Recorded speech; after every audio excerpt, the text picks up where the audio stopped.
This is BigBrotherNetwork.com here with Big Brother Houseguest Amanda. Amanda, tell Big Brother Network readers about you and your background. What about you would have stood out during the casting process to get you here? I am 28 years old. I'm originally from New York. I lived all over in Texas and California and New York and Florida, and I currently live in Florida. I think what sets me apart is that I'm honest. I'm a little too honest and very inappropriate. I have a big shock value about me, and I think that's what they liked about me. So there's going to be a lot of verbal diarrhea coming from me that I will very, very quickly regret after I say, and everybody else will love and continue to replay and record and repeat and snapshot and all that jazz. So on the Big Brother fan scale, are you a complete newbie, casual viewer, hardcore fan, somewhere in between?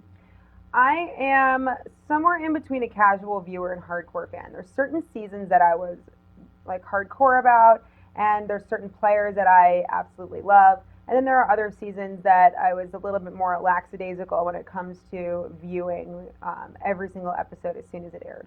All right. But you know what you're getting into here. Oh, I know what I'm getting into. Awesome.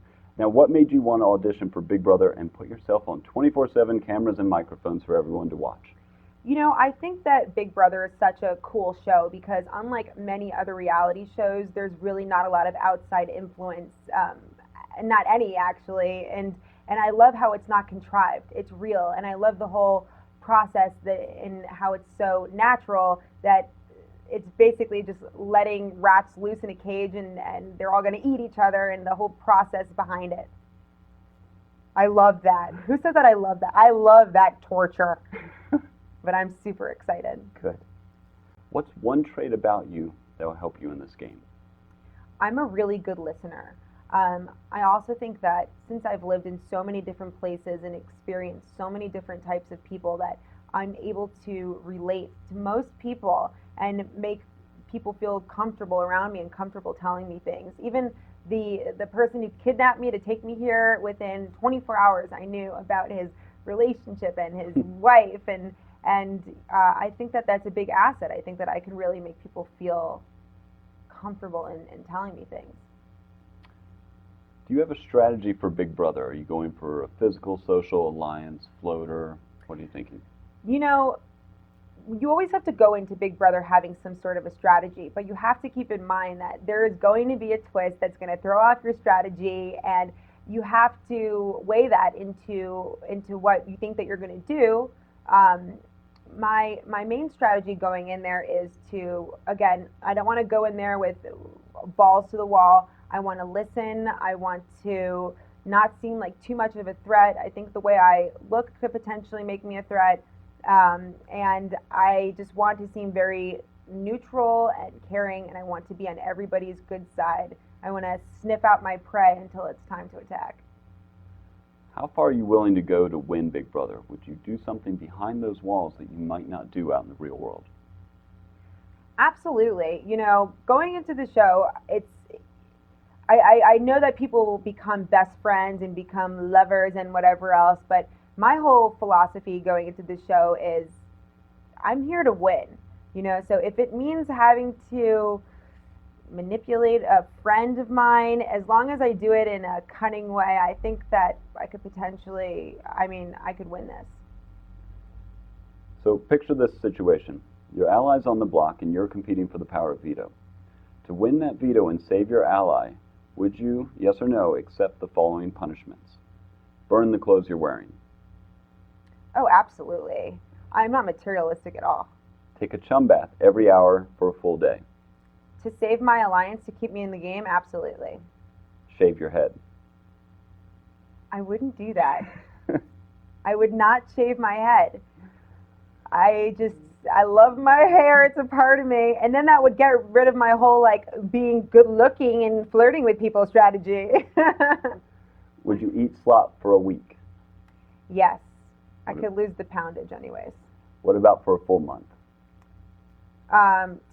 It depends on how far along in the game you are and how desperate I need that alliance. A month is a long time, and I don't know. There's definitely other things that play into it. I might have to say no for now. All right. Lastly, would you give up your opportunity to compete in the next week's HOH? Again, that really depends on how I feel my place is in the house. If I felt like I was safe and it was earlier on in the game and I didn't feel like anybody was after me, I would, depending on what the pro was, I would give up my my HOH the following week. It's just all a game, and you have to see who's in it and where you stand in that game. So imagine it's the last night of the season and you've made it to the final two. Would you rather the jury vote for you based on emotional connections or competitive victories through the season? I believe it really has to be a combination of both, because although, listen, there's no one who sits there on the end and has, been perfect to everybody. There becomes a point where everybody has to go at one point, and there's only one man standing. It's just the way that you do it. And I think that it is important to be a competitive person and to win the challenges, because I can't stand the people who win at the end who just float on by, because that's not a real competitor. Lastly, tell our readers at BigBrotherNetwork.com why you are the house guest to root for this season. I'm the house guest to root for this season because I am going to be completely honest, completely blunt, and, well, not completely honest. I'll be completely honest to the viewers. But I'm going to play a really good strategic game, and I'm going to think hard, and I'm going to make all the right moves. And I think that is why I'm going to win Big Brother. All right. Thank you, Amanda, and good luck. Thank we'll be you watching. so much. Thank you.